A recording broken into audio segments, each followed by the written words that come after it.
everyone. Happy Sunday. We are streaming exclusive in our private Facebook group. Brad Hughes and I are here. We're so excited. We know that sometimes we have guests on the show. Guys, today it's just us. It's just us having fun. We have so many things to update you on. It is the Teach Better birthday today. So we get to celebrate the Teach Better team turning 9 years old. So that's one of the many things we'll get to chat about. And then, of course, we're getting into listener questions. So as you get started with joining our Sunday weekly warm-up, please feel free to drop in the comments where you're listening from, how you would celebrate the Teach Better birthday, and let's get into it.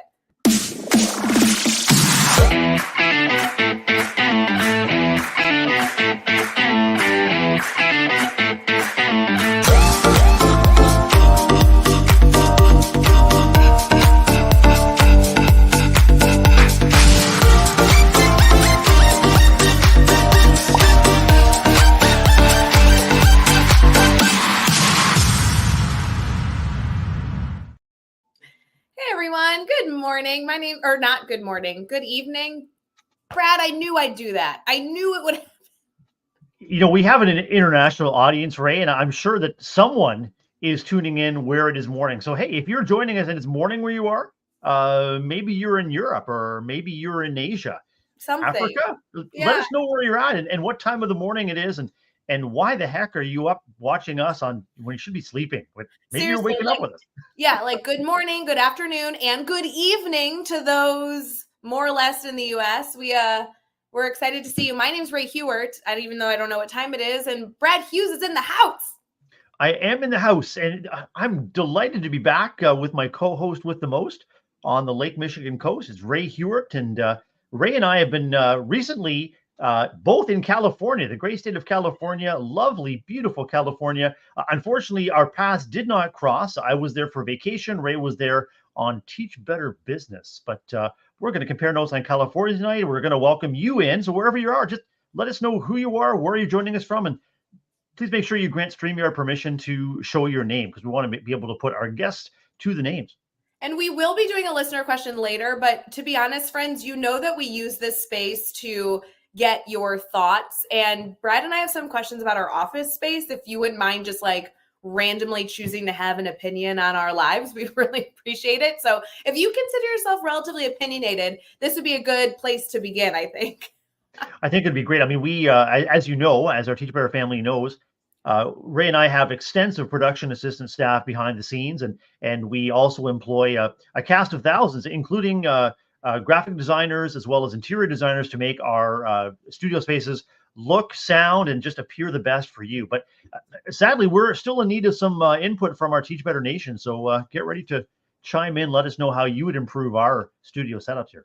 Yeah, Brad, it's funny when we started going live together weekly, which was like 2 years ago on Fridays, we would always joke like that we had a whole production team in front of the camera that like you guys couldn't see. And even though that's not true, we still, I mean, there are invisible characters in our minds that still very much help us out, refill our coffee. It's great. But Brad, you were talking about painting the wall that's behind you. And I just moved into my new office. And I like components of it, and I'm struggling with components of it. And I'd love people's thoughts. So Brad, first let's start with the color of your background, because I want to hear people's thoughts in the comments. I see comments already flowing in, friends. If Brad was going to paint his background, what color should it be? What color? Ray, when I first started going live with you, it was sort of your basic grayish, just a normal, home interior paint to kind of grayish. You put stuff on a wall and it's grayish.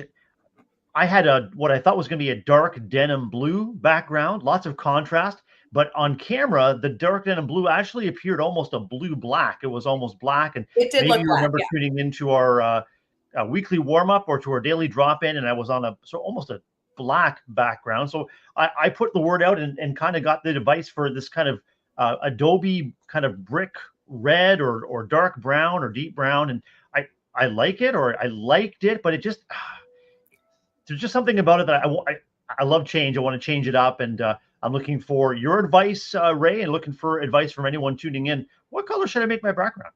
Yeah, I want to hear some things in the comments. Brad, my initial thought is that you should honestly do like this blue, like a light blue. Oh, Um, nice. I'm wearing like an aqua on the screen. We kind of have like an aqua that goes into green. For some reason, Brad, I'm feeling like a lighter blue for some reason. Could be nice. I'd change it up. You've always gone with dark colors. Maybe you go blue this time. You know, it doesn't take long to get a can of paint at the local home improvement shop and roll it on. And if it works, great. I think the light blue, and when you point it up there to the top left of our Sunday weekly warm-up screen, and you're beautiful, beautiful aqua long sleeve tee. Is that a mock neck you've got on tonight, Ray Hewart? I have to tell you, I have a bone to pick about my sweater. So how dare you bring this up, Brad? I was wearing a black sweater all morning, and then I realized that I have totally shot myself in the foot, that now that I have a black background, I can't really wear black as easily on camera because I have dark hair, and I'm worried I'm just going to look like a floating head. And I'm not sure if you remember, but there were a couple episodes where I had a black sweater on with the black background, and I think it was our friend Brianne Fennell said, "Is that Brad Hughes's floating head there?" And I know, and that's the struggle. Trickery involved, but I cannot believe it didn't occur to me, because I picked this office out, guys. If I could tell you it was done strategically, you don't understand how strategic this new office is. Like, I thought of every nook and cranny. I had everything laid out, and then I sat down to start. I think it was a few days ago when I started this project, and it was like up and built. And I'm like, oh my God, I never thought the effects of the black background, even though I love a black wall, that this could have. So I'm trying to make it work. Finally got some shelving up, have some, knickknacks over there that I was going to ask you some questions on, but it's hard to do a black wall that you're live streaming unless you are, I think if I was a blonde female, I may have enough contrast. Tell me about what you're sitting on, because it looks comfortable, but also I love that it's not quite like, it's a little bit on an angle, so there's kind of some dynamism happening here. It looks like you're just, like you're just kind of digging in, ready for some great conversation. Well, if you remember, I used to in my office have a lounge chair I sat in, and that's not really conducive for my office right now, although I still have the chair and I love it. So I bought a nice looking office chair that has this like nice brown color. Thank goodness it's not black too. And I'm like, okay, but it like leans. I feel a little like I could be that student in class that's bouncing around. I need to be careful. I have gone live in this chair before, like, 2 offices ago. I had this chair and I really liked it. So no complaints, except for there's no armrests. And I like to lean. So I'm going to swivel it a bit and get my armrest this way. Tell me about some aspects that you really like. You mentioned that there are some things that you really like and some things you're not really crazy about yet. So what are you loving and what can we help tweak? Yeah, a few things. The black cannot change. So I'm just in the mindset of acceptance these days. So that's just something to deal with. But I never know what to put on the shelves. I'd love to ask our community here, like, what would you put on shelving? I kind of have 2 different approaches. One is I could, go on Pinterest and grab the right vases and the right books that are supposed to look perfect. And of course, I won't get it right, but I could try. What I found, though, is I ended up going through my things and finding really valuable objects and putting them on here to say, all right, maybe it looks aesthetically all right, but then if anyone ever brought something up behind me, there would be an enormous story, an enormous thing to talk about. And it allows me to, use my office and look around and have things that really bring me joy. And I think a lot of us do that in our classrooms, but there's a lot of personal stuff that I put on these shelves that I think is maybe the right way to go. I'm not quite sure. I'm going to still keep playing with it. Yeah, I agree. And if nothing else, if we want to change up the Sunday Spark portion of our show at some point, depending on what's on the bookshelf, we could switch up the Sunday Spark and we could have Ray's story hour. So Ray just reaches behind, picks off a book from the shelf and just involves us in sort of immersive and kind of calming and soothing bedtime stories just right for a Sunday night. I would love it. Friends, if you can identify anything on this shelf that you want to know the story of, hold on, let me move it so you can see. I don't know that it's close enough. Maybe you'll have to describe an object or you may not know what it is, but take a peek at what you want the story of, and maybe that'll be something we'll be able to talk about, Brad. If you had to identify a physical item in your life that brings a lot of joy or meaning to you, what would it be?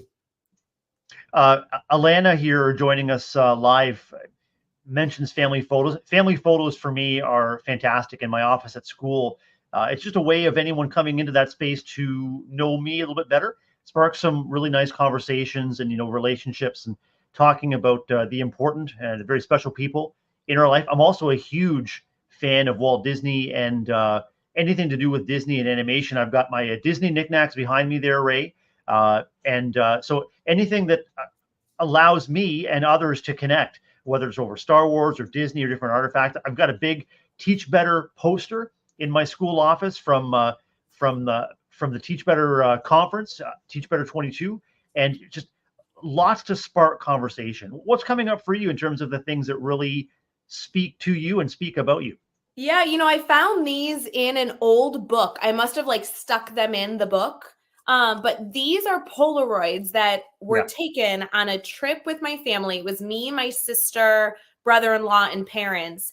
And it was so fun looking through them, having not looked at them for a while. What we did, if any of you have a family vacation coming up, steal this. I bought a Polaroid camera on Amazon. They're a little more expensive than I'd like to admit, but totally worth it. And we did a scavenger hunt. And we had this whole list of things that the two groups needed to go find. I, of course, was with my sister and brother-in-law, completely goofing off. And there's just some really fun photos we took on this Polaroid excursion that was kind of fun to see some. So lots of little cars we took pictures of, and my sister and I randomly pointing up to a tall structure. So a family photo wise, that's the only ones I have here so far. Outside of that same trip, we made a photo album. Do you guys ever do this? Uh-huh. Yeah, so this was a photo album. Oh, maybe this was a different trip actually. Scotland and Italy? No, it was the same trip. Yeah. And we have a photo album. So this I also put up there because it was kind of nice being able to have that too. So little things here and there, but a few family photos. I agree with family photos. I think anything that allows the viewer or anyone coming into that space to know you a little bit better and to see those connections. And this is really what our Sunday show is all about. It's making connections between ourselves, Ray, and between ourselves and our Teach Better family tuning in, and any of our guests that are coming in, just getting to know each other better. That the more we know each other, the more connected we are, the more comfortable, the more willing I think we are to stay connected and to reach out. Brad, do you remember, and I'm sorry, I'm going back in the day.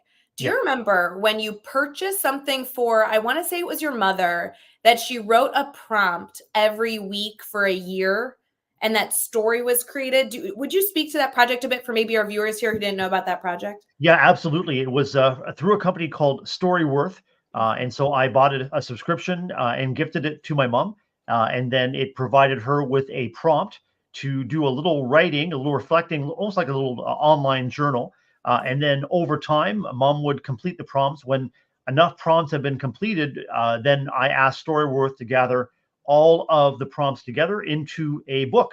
And so that book was published, and it's we've got a copy of it here in our home, and you've got a copy of a Storyworth book right there too, Ray, with your grandma.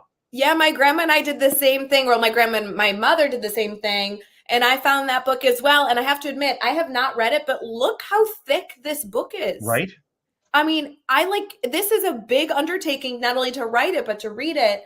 It's full of really wonderful stories and full of pictures of her and her friends. That's right. How cool is that? I love it. I'm looking here and I'm like, oh my gosh, it's so cool to see her. Even this one. This is my grandfather's fraternity photo that she put in here. Holy moly, that 1958, his Alpha Epsilon Pi fraternity photo. It was such a cool project. And so when I found that book, I put it here too. The ability to capture, the thoughts and the remembrances of our loved ones, along with artifacts like photos or yearbook pictures or family pictures or documents, manuscripts. It is really kind of a genealogy project that's collaborative. And I wonder if any of our viewers tonight are involved in family history, in gathering the story of your family or families, and just a wonderful way to stay connected with loved ones near and far. Brad, I'm taking us more into an education realm, but I don't know the project as intimately. My mother did it with my grandmother, but having your experience here might be helpful. When you did it with your mother, is this anything that maybe teachers could take on in the spring doing for the next few weeks with their students? I mean, think about some of the prompts wouldn't be appropriate for your classroom, but some of them, like tell a memorable story or some of these, could be interesting writing prompts to either record on a podcast or have students actually write and put together a book over the next few weeks. I mean, I know it would be short. I know there's only about 8 weeks or however many weeks left, but it might foster a really fun culture building activity that in the end they kind of walk away with a memory of that classroom. I don't know. Oh, I couldn't agree more. And an idea comes up right away that I know many educators do, and that is have have your students write a letter of welcome to students coming into the same class the following year, or things you need to know about Miss Hewitt, things you need to know about Mr. Hughes, or things I wish I knew before, anything like that. And so, I mean, you could provide that prompt, write a letter of advice to someone coming into third grade or fifth grade or ninth grade, and then compile it. And then how cool would it be to have that book available to read aloud in your classroom when kids come in, or to display the art as part of your welcome back to school kind of approach? I think it's a great idea. I think it'd be very cool. I would love to see what other educators are doing, especially Brianne Fennell popping in. I love seeing Bri in the comments always. She's a wonderful member of our Teach Better team and also a member of our Teach Better family. She does so much where she loops with students. So I can only imagine the stories that would come out of those reflections and experiences and little notes that they would write to their future students. Well, I know Bri is very proud of that opportunity to be a looping teacher. And also I think about the growth that you can celebrate over the 2 or 3 years of that cycle with that class. We also come back again and again, Ray, to relationships and the power of Bri as that teacher for those kids, that cohort for 2 or 3 years is it's just incredible.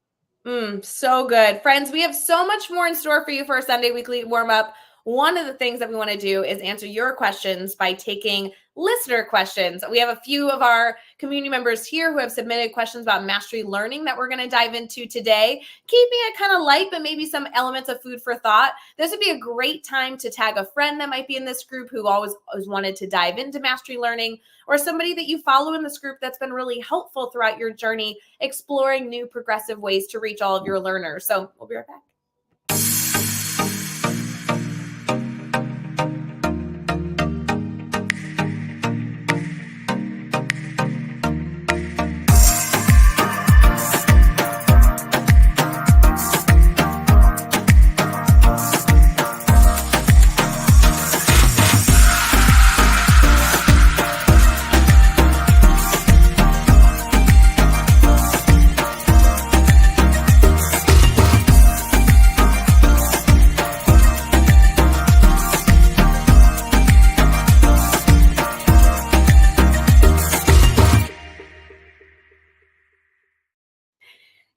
Thanks for sticking with us for our Sunday weekly warm-up. We're headed into our Sunday strategies, which is all about supporting you all. If you have any questions you want to bring to the table, this is a live show exclusive in our private Facebook group over at teachbettergroup.com. Add your questions. I know we do stream this later on Monday nights to all of the platforms, Facebook, YouTube, Twitter, Twitch, and LinkedIn. But this is exclusive for you right now. So if there's anything you're thinking through or questions you have, not only for Brad and I, but for just the Teach Better community as a whole, please feel free to throw those in the comments and we'll do our best to answer those questions. Brad, we have some listener questions. 2 of them seem to go very well together. So I think there's a few things we can look at, and I'd love for us to kind of go back and forth and talk through our thoughts on these questions and how we can support our community. Sounds great. Let's dive in. All right. The first question kind of goes into a very general idea. How does mastery learning help students learn concepts better than traditional teaching? Very general question. I think it's a great one to review. I think so too. And I think it comes back to our understanding of really what leads to masteries. It's not the mastery itself that comes to mind for me. It's the steps, Ray, that lead to mastery. So when I think about the steps to mastering a concept or an area of the curriculum or particular skill, it's the way that the educator and the students together coordinate, or I guess orchestrate, the learning in ways that allow those concepts to come to life for kids in different ways, maybe in different modalities, and maybe at different speeds or different paces. What's coming to mind for you about the connection between mastery learning and success? Yeah, it's interesting when anytime I hear an educator use the term traditional teaching, I always wonder what that means, right? What is traditional, and why did that type of teaching get labeled traditional teaching? For me, and for I'm sure many of us, I think of traditional teaching as lecture based, meaning that you're up in the front of the room, you're speaking to a group of students, whether they be small or large, and then they're leaving your room being smarter than they were before you started speaking. And Yeah. it's interesting because there are plenty of progressive models, including mastery learning, that can still have a lecture focus element of the classroom. Lecturing's not bad. I mean, Brad, I kind of feel like with how, smart and awesome we are, we'd be great at lecturing. Like, sign me up. But you're right that it does add an element of, but then what? And it can't be only talking at students, but what else can we do? And that's where it comes into students being able to have some sort of opportunity to play with the content, whether it be practice problems or an activity that they're working through, a collaborative opportunity, and then the opportunity to get feedback on that and adjust. And I think the main negative about lecturing that I have found is that it really allows the teacher, or forces the teacher, to not have the time to do any of the other really good stuff.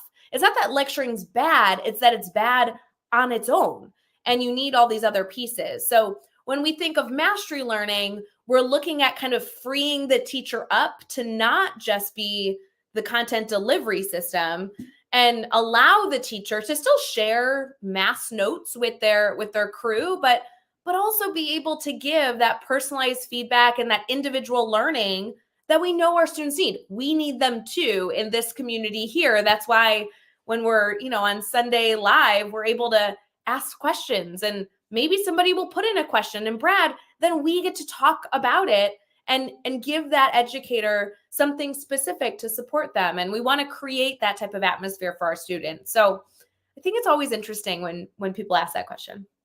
For me, the mastery also indicates that as educators and as a class community, we're going to persist until we understand and can demonstrate that we understand it. Not just understand, but that we can synthesize it and put these ideas together to maybe even create some new ideas, some creative work as well. It also makes sure that the processes that we're using in our classrooms are created together with the students, and we've got students working with each other. So no longer are teachers simply content delivery, that so-called sage on the stage, but kids are involved in setting their pace. Kids are involved in co-creating the learning, as well as using each other as resources towards mastery. Well, it's so interesting you said that, Brad, because that's exactly where this follow-up question goes.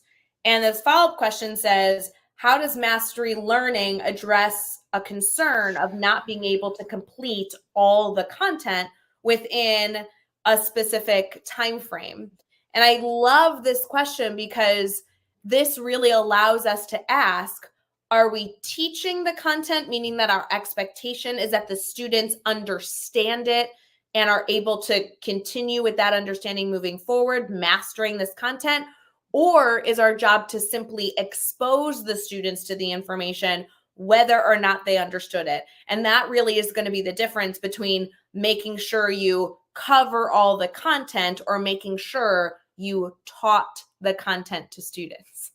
Not all curriculum expectations are created equal or meant to be treated equally. Here in our province, we have overall expectations, the overarching or abiding ideas, the essentials, and within the overall expectations, we have specific expectations as well. It's up to the educator to make sure that all students reach and demonstrate understanding of and application of those overall expectations. And within the overall expectations, we've got the specific expectations that can lead us in a little bit of a different direction. Is that the same approach that that you're when you're meeting, say, a school in a different state, or are you helping them to unpack the state standards and to try to sift and sort between something like overall and specific expectations, right? Yeah, it's interesting, Brad. We've actually started labeling this training because we used to, we've always done it, right? We're celebrating the Teach Better's 9th birthday today. Yeah. There has never been a time where Teach Betters existed and we haven't tried to support educators in better understanding their power standards, which are the standards that have to be essential, that help us with grade levels that are coming in the student's future, and also other subject areas that are being exposed to throughout their learning day. But we've never really labeled it. It was kind of something that popped up that we're like, ooh. We'll do that training with staff and we'll make sure it's done. Now, for any of you interested, you can head over to the teachbetter.com professional development tab. I think it's like teachbetter.com/learning even will direct you there. And you can see our 360 model. The whole concept of standards is not only to understand what you have to teach, but also understand how important certain standards are. Because depending on where you're located, what you teach, or anything in between, there's an obscene amount of content that you have to cover. For sure. And in some regard, Brad, like you're noting, you have to decide if you're just exposing it, like covering it with students, or if you're really going to have the responsibility of allowing students to understand and master what's expected of them. And that's where we see power standards really being helpful. And that's where we see a lot of teachers move to a mastery realm, because even if they only cover 80% of the content, that means their students are leaving having mastered 80% of grade level content versus just saying, well, I exposed them to the information. Let's see what sticks. And maybe that's closer to 20% that actually sticks. And so that's like a fear, I think, that some educators are trying to overcome. Ray, what would you say is, or where would you say are among the gold standards for students to demonstrate their mastery of a given concept? Would it be a teacher and student conferencing, or whether it be some kind of a product or presentation? Or, I mean, when you're doing your training with schools and districts, what kind of gold standards are we helping teachers to aspire to in terms of having kids demonstrate mastery? It's a great question. And the answer is the standard tells you, right? So when we look at our standards, we are going to compare it to Webb's depth of knowledge, which is a 4-tiered scale that really gives our students an expectation of how deeply they have to be able to learn it, right? Yeah. Is it just that they can look at it and point to it? Is it that the student has to be able to actually apply the information? Is it that the student needs to have such a deep understanding that they can compare and contrast between information related to that content? DOK really helps us do that. The best part is that the standard tells you what DOK it's going to fall under. If you're ever not sure, guys, AI is a great tool to use to do that. And it'll tell you, hey, the student needs to be able to apply this information. Check. Now I know exactly what I need to do. I need to start with that background information, scaffold up, and then reach that application, and then move on with the content. So it's really beautiful that the standards have given us that clear expectation. And I think the struggle, Brad, right or wrong, is that like we as teachers are thrown new content all the time. We're thrown new resources. And I think the hardest part is just sifting through it. So my biggest suggestion these days is to use AI and use a brainstorm buddy. Make sure you know exactly how deeply the student needs to be able to understand something. And for many teachers, Brad, they like to go even beyond the standard. Like, oh, I don't want them to apply it. I want them to create something with this concept. Yeah. That's not wrong. Like, that's okay. If you have an activity that you love to do that's beyond what the standard expects of you, that's fine within reason. Because then if we're going beyond, it's not bad. But if it hurts us in exposing and teaching and allowing students to master other content, it might be something that we choose to put to the side. So big decisions here educators have. The other thing that we recognize for all educators is that the plate continues to grow, not just in terms of curriculum mastery, but in terms of meeting the needs of our kids and families in growing and changing communities. The SEL, the social emotional learning piece, is huge. And so, working on ways to build connection, build community, build awareness of our kids' needs through the content continues to be key.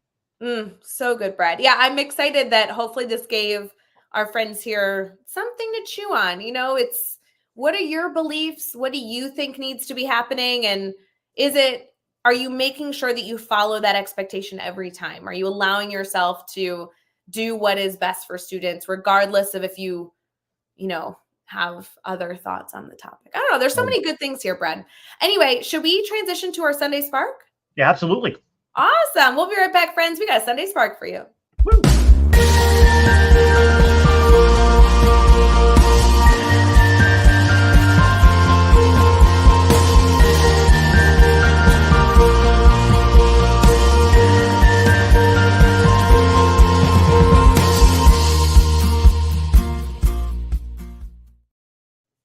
Hey everyone, we are back here on our Sunday weekly warm up and headed into our Sunday Spark. As many of you know, this is my favorite part of the show where Brad Hughes shares something awesome going on in the world. Brad, you had a lot to choose from that you were sharing with me. Which one did you pick? Ray, tonight's story focuses on school bus operators making a difference. Recently, I saw a story, and we were joking before we went on air that there's so many ways to save stories, and when you go back to try to find them, where the heck are they? But school bus drivers making a difference. This story here comes to us from Distractify, and it's talking about a school bus driver in Arkansas who keeps a bucket of books on the bus to encourage kids to read. So on the photo, and I'll share the story on our Teach Better Facebook group. The photo shows the driver with her phone camera in the rearview mirror of the bus, with every kid holding up a book that they are reading to themselves on the ride home. Convincing kids to set down a personal device or to shut down the screen in favor of a book continues to be a challenge in many, many districts. And so the Arkansas Department of Education shared this bus driver solution to getting her kids to read. A post that's acquired over 4,000 shares and hundreds of comments.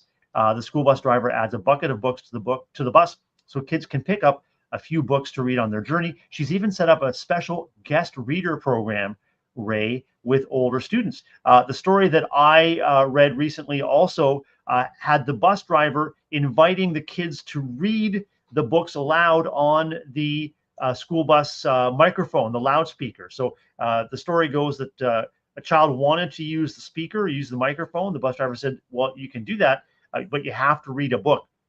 It became so popular, Ray, that he purchased a wireless headset for kids to use that goes through the bus's loudspeaker system. So there is a reader of the day on this driver's bus, and guaranteed when I find that story, that was the one that was the original Sunday Spark for me. When I find that story, I'll post them both back on our Facebook group.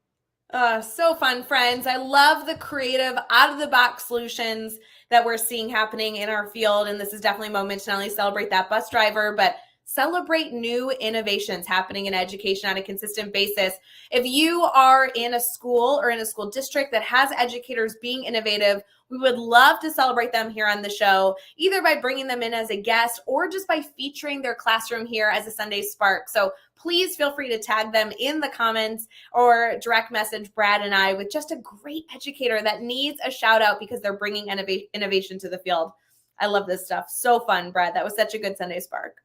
Thanks. And one thing I know that we believe as Teach Better family members is that the more loving adults we can surround kids with and involve in their lives, the better. I'm really fortunate to be in a school and a district with incredible bus operators who go above and beyond to make sure that they're getting kids to and from school safely, certainly, but building connections and relationships with the kids. Often the first kid, sort of the first adult they see in the morning on their way to school, often the last adult they say goodbye to before going home. And our school bus operators and any of our professionals who work with kids are needed and valued. So kudos to everyone who's making a difference in kids' lives. So fun. Friends, we hope you have an amazing week ahead. If you are just wrapping up your spring break or entering into your spring break, or who knows, whenever that time period was able to happen for you, we are here to celebrate you always. Please let us know if you need anything here in our Teach Better family.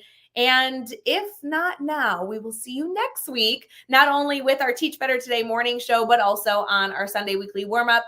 We have a great guest on next week. And Brad Hughes, you are taking the mic and making it all happen. I cannot wait to see it. I'm looking forward to it, Ray, and I wish everyone a wonderful weekend ahead. As you mentioned, don't forget to tune in to our Teach Better Daily Morning Show, Teach Better Today, each and every day, 7 a.m. Eastern Time. And we wish you a wonderful week ahead. Please stay in touch with us, and we'll look forward to reconnecting in a week's time here on The Warm Up. We'll see you soon, friends. Have a good night. Bye.